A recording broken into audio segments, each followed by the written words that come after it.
Welcome on in here to the Wednesday edition of WagerTalk Extra. I'm your host, Dan Alexander, alongside all my great guests, letting you know no matter what sport you're cashing in on, that money spends all the same. And we're hoping to get you some money spending action as Andy Lang going to be stopping by talking a little UFC. He'll have his There Will Be Blood. That's a fight that he likes a stoppage in. He's got to play in a fight to watch, and a brand new Fast Five segment where you'll get 5 plays quicker than you can say, hey, there's another knockout. Tokyo Brandon's going to be shutting things down. He's got an underplay for you in the Yokohama Baystars and Yakult Swallows game. Why is he liking that one? Stay tuned. And then SoftBank Hawks and the Rakuten Eagles. He's got a money line play for you. So all kinds of actionable info for you right here in a quick hitting format on WagerTalk Extra. So let's get right into it. Welcome on in, my man, Andy Lang. And Andy, we spare no time because we have There Will Be Blood to get into.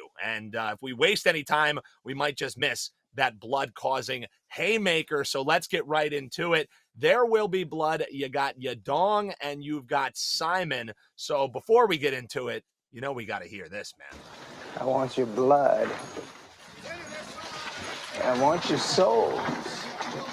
I want them both right now. And we want the plays right now. Andy, what do we got in this week's There Will Be Blood? Well, it's actually going to be in the main event. Ricky Simone and Song Yadong. This was my pick last week for There Will Be Blood, and got moved, so I had to make a backup case last week, and of course it didn't hit. So let's get back to Ricky Simone and Song Yadong. So this is going to be a great fight regardless, but I think we see some violence in here, mostly because these guys are so tough. I don't think we see a finish, so I think we see all 3 rounds. And we're going to see Ricky Simone really try and work this chain wrestling. He's unbelievably strong. He's very powerful, and he has cardio for days. He's going to try and take Yadong down, and he's going to try and work the ground and pound. Yadong's going to try and keep this on the feet. And I think we see kind of a cat and mouse game where we see Simone throw some kicks and throw some punches and try and push up against the cage. I think we see Yadong really use that jab effectively. He's going to use his speed. But I think we have a lot of cases and moments in this fight where they end up clinched against the fence or on the ground in close quarters. And both these guys are very, very strong. We predicted Simone to beat Jack Shore when Simone was an underdog, and one of our cases for that was Jack Shore just had never been hit by somebody that hits as hard as Ricky Simone. We saw in Yadong's last fight against Sandhagen. Sandhagen just absolutely torched him on the feet, put a huge, huge gash over the eye of Yadong, and the doctor had to stop it. It was so bloody and the cut was so deep. It just shows that Yadong doesn't quite have the striking defense yet at the elite level, and I think Simone takes advantage of it. I think you're going to see effective striking from both guys. I think we see clinch work. I think we see work on the ground, and I think we see enough close quarters shots that one or not both of these guys is going to bleed. I do think this goes the distance because these guys are so tough, but there's going to be blood in this one. A rare There Will Be Blood that should go the distance. I like the difference in opinion there, and I like also. I think this is the first time we've ever had a main event where you're saying, "Hey, get ready. We're gonna have to mop up the floor after this one is done." Yadong and Simon potentially going the distance, but not without a little blood spilt in the octagon. Hop below in the comments. Where do you think there might be a fight this weekend in UFC? Where we just might need to get the cleaning crews out earning their paychecks. All right, Andy, time for your fight to watch. And I'm always excited for this one because sometimes you go deep on the cards and give us a reason why you're excited for a specific fight. So who are you looking for this weekend? I'm going to focus on Rodolfo Vieira and Cody Brundage as my fight to watch. Rodolfo Vieira, he's made a couple pretty bad decisions throughout his UFC career, and that is to not work on his cardio. But we've seen in his last couple fights that he's really worked on it. It really cost himself one when he went way too hard, way too fast against Anthony Hernandez. He gassed himself instead of finishing, and he ended up getting finished himself because he had nothing left in the tank. So what do we see from Vieira? He comes out in his next fight. He's very cautious. He manages his gas tank very well, and moves on to fight Chris Curtis. Now, Chris Curtis is an absolute beast. We saw him and Gastelum put on an incredible show. Vieira attempted 20 takedowns and didn't land any of them against Curtis. But Curtis has never been taken down in his UFC career. You could argue he's the best right now at stuffing takedowns. But what I liked was Vieira survived on the feet against Chris Curtis. And even though he didn't get any of his takedowns, he showed good cardio. I bring this up because Cody Brundage is just nowhere near the caliber of fighter that Chris Curtis is. So Cody Brundage has a couple of wins. They are suspect. I mean, he was losing against Dolce and pulled out an incredible guillotine. He beat Trayshawn Gore, who I'm not high on at all. So I think what we have here is a massive step up in competition for Brundage. And I think we have a pretty big step down in competition for Vieira. Brundage's last fight, he takes down Michael Olakasechek, who really doesn't have any ground game. But Brundage is so sloppy on his feet that he gets reversed, and Olakasechek wins by ground and pound in the first round, and I think Vieira is just licking his chops. He's got to be so Mm. excited watching that because that's Vieira's game. He likes to get you on the ground, work submissions, and work ground and pound. I saw a lot of sloppy fighting from Cody Brundage in his last fight. Vieira is going to show off his patience. I think it's going to show off his striking on the feet, which is not great, but it's going to be serviceable enough to where he can push in and get Cody on the ground. And once it gets to the ground, I think Vieira has a huge advantage. Do not be Mm. surprised if this one gets finished. I think Vieira wins pretty easily in this one, and I might look at taking inside the distance. I don't know if he gets ground and pound. I don't know if he gets a submission. My guess would be lean towards a submission, but I would just take Rodolfo inside the distance. His money line is just a little bit juicy, so I'm interested to see how Vieira looks in this one. I like Vieira to win, and I like him to get the finish. So a going the distance in There Will Be Blood and a not going the distance in a fight to watch. I never know what you're going to bring me, Andy, here on Wager Talk Extra. We also have a great new segment we're going to be throwing at the folks here for some parlay bettors or people who just like all kinds of action. But before that, Andy, something that is not new is you cashing tickets for your clients across a litany of sports and leagues week after week. So I'm wondering, what do you have locked and loaded for this weekend for the potential clients? Yeah, it was best of times and worst of times last weekend for UFC. We were 2-1 in MMA picks, but we lost our big one, so we have a winning record, but dropped about a unit and a half or two. So that was a bummer, but we're back. We've got a 4% best bet up for everyone at UFC. Or at Wager Talk for the UFC event. And we've got a golf play that is up. And of course, we're humming along in NHL and NBA playoffs. So very excited. We also have a Formula One race. Those guys have not raced in almost a Mm-hmm. month. So we're looking forward to cashing on Formula One. We've turned a profit the last three races in Formula One. So a lot of good things, a lot of big plays for this weekend. Looking forward to cashing those tickets, Dan. Yeah, and also even with maybe a bit of a down weekend in the UFC, still just around 65% since last November in all MMA picks. So you know the bounce back is incoming for my man Andy Lang. All right, Andy, this is one that you and I are excited to get for the folks because we're calling it the Fast Five. Pretty much if you like parlaying things together or you're just a play junkie that you need to get a couple in the weekend, Andy's got you covered with five quick hitting fight breakdowns in this weekend's card. Andy, Fast Five time. What do we got? All right, we're going to start with Haley Cohen versus Jamie Lynn Horth. The UFC really wants Haley Cohen to be a star. She barely won a split decision on Contender Series, yet they gave her a contract. I'm not even sure she won that fight. They're bringing in Jamie Lynn Horth to fight her. Haley Cohen is pretty good on the feet, has got good clinch work, but her Achilles heel is her takedown defense. I think she stuffs Jamie Lynn Horth enough to get the win. UFC is going to want to push her to get a few wins as she starts her career, but don't take a finish. Take Haley Cohen by decision. Cody Durden versus Charles Johnson. Charles Johnson is taking every fight that they offer him. He's cashing more checks than the IRS these days. I think he gets the win against Cody Durden, who has 2 wins in his last 2 fights, but against terrible opponents. Johnson can win the striking battle and the ground battle if needed. Great cardio. I like him to win by decision over Cody Durden. Stephanie Egger and Arina Alexeva. Alexeva's nickname is the Russian Ronda Rousey, but she only has one finish by armbar, which is a terrible nickname.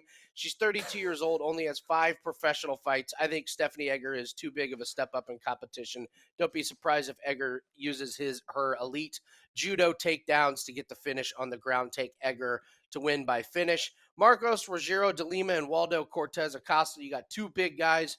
Waldo Cortez Acosta hasn't lost yet in the UFC. I think he loses by decision. I'm taking this fight to go the distance. This is 2 big guys in a boring fight. And finally, Brian Kelleher versus Journey Newsom. Low-level MMA fight means no finishes in this one. Kelleher's been finished by sub in his last 2 fights. I don't think Journey Newsom has that ability in him. Take this one to be another boring fight to go the distance, and that is the Fast 5. Whew, you're not kidding, Andy. The clip, I was timing you there and doing laps. It's about 1 pick every 20 seconds. That's impressive pace of play out of you, Andy. So I will say my brain got rattled after you said the Russian Ronda Rousey. Because what does that mean? Awful nickname. She'll peak Awful too soon, nickname. and then she's just gonna have to leave her entire career and go to WWE. Like, is that what that nickname means? But what's the Russian equivalent of that? I don't know, Andy. That's I guess she likes submissions and arm bars. Except she only has one in her career.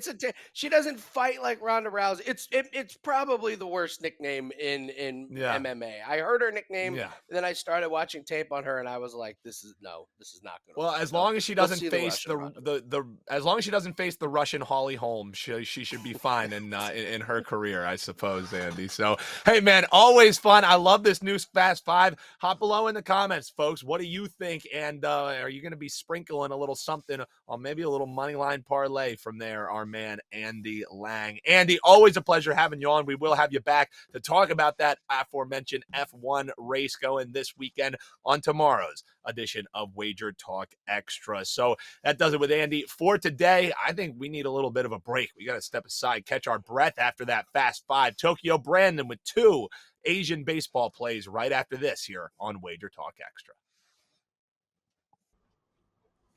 Welcome on back here to Wager Talk Extra. We got a little Wednesday treat for you heading across the globe, checking in with my man Tokyo Brandon, talking a little NPB Japanese baseball. Let's bring him in because we never know, Brandon, when we're going to get a little treat to talk to you here on Wager Talk Extra. So we moved around some things. We kicked Kevin Dolan to the curb for a week so we could talk to my man Tokyo Brandon. So, Brandon, how's it been running before we get into some of these plays? Because I know every time I check the leaderboard, it seems like I see Tokyo Brandon on there. Yeah, it's running pretty good. Currently, all sports profit #1 leader last 3 days and last 30 days. And MLB is going well, too. Last 30 days, I'm the #2 profit getter for MLB at WagerTalk. So baseball is my thing.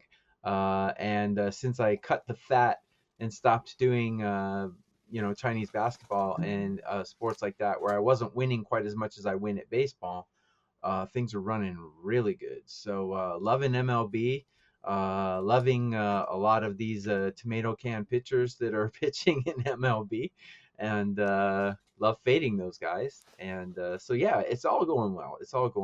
Asian Bay and MLB both going well. Going full speed ahead.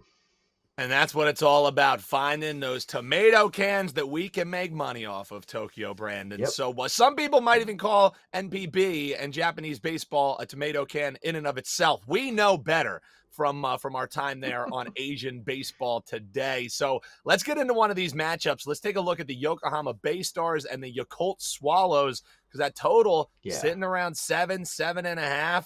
How are we going to be betting this one?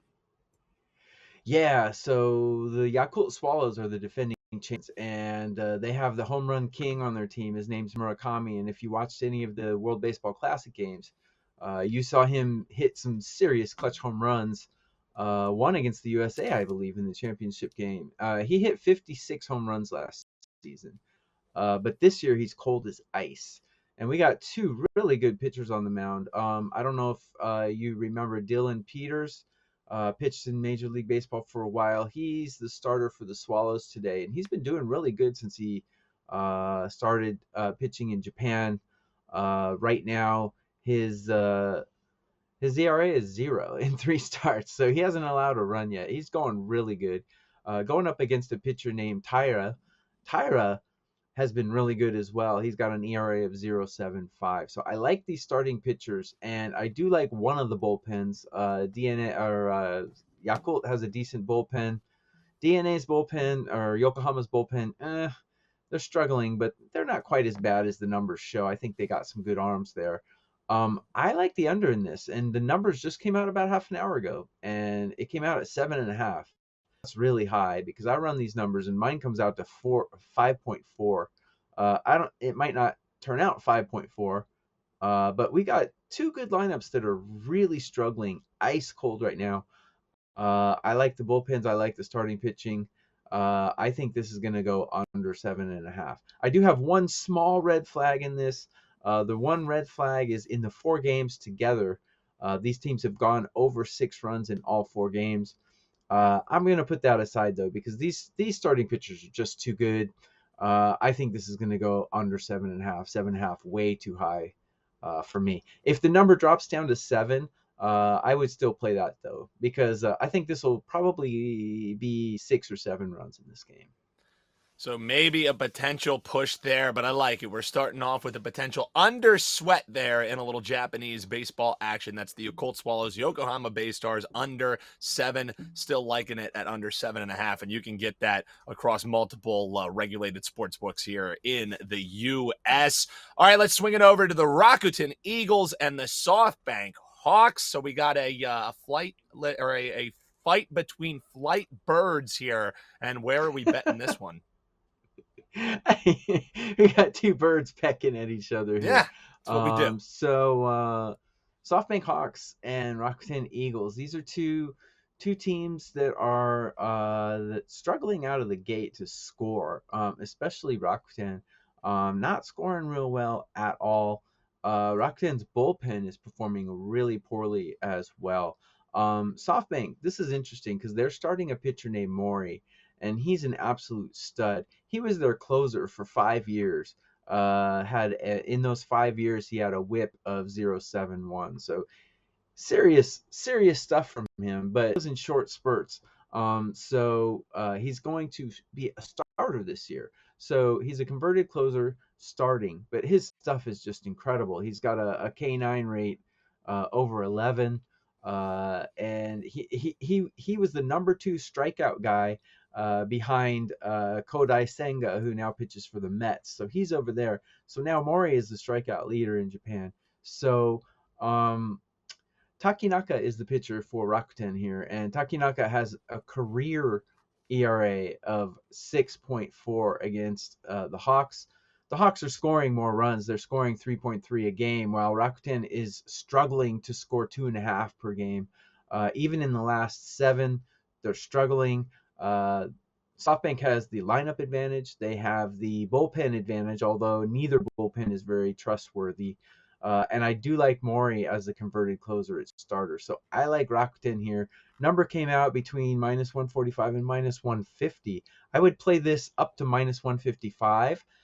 If it goes to 155, I would switch it to a run line. But run lines are really dangerous in Japanese baseball because average scores here are about 6.1 per game. So a run line, you're laying, 30% of the entire runs that are going to be scored in a run line. So run lines are dangerous, but if the juice is too high, you can lay a run line in this one because I think Rakuten's going to get crushed.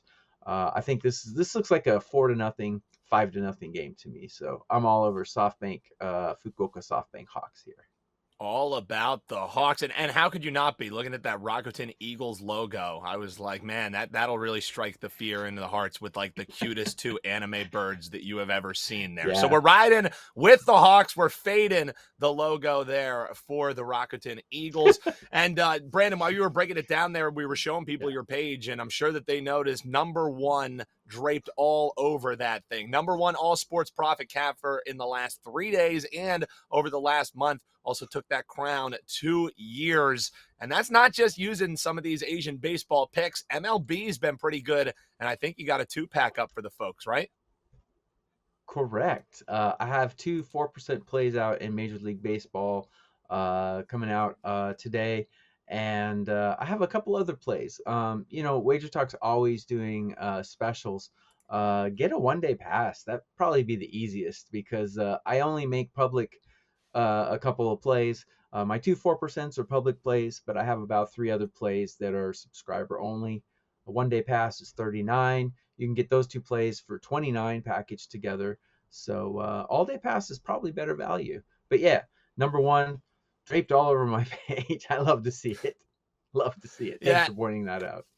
And for what it's worth, with the great deals that you worked up there, if it's people's first time ever purchasing here at WagerTalk, they can make an even better deal that much sweeter because they can use the promo That's code TRYWT. That's TRYWT. It'll slash 50% off that 1-day all access. It's also good for a 3-day all access pass. So as the weekend approaches, maybe just grab Tokyo Brandon, a 3-day all access, slice that in half. Great deal there with one of the best cappers we have here year over year using that code TRYWT. Well, that's going to do it for us here. Huge thanks to my man Tokyo Brandon wiping the sleep out of his eyes to get you some hopeful winners here. Big thanks to Andy Lang as well, breaking down some UFC action for you. We will be back on Thursday, shutting down the week. So until then, best of luck, and we'll see you tomorrow on Wager Talk Extra.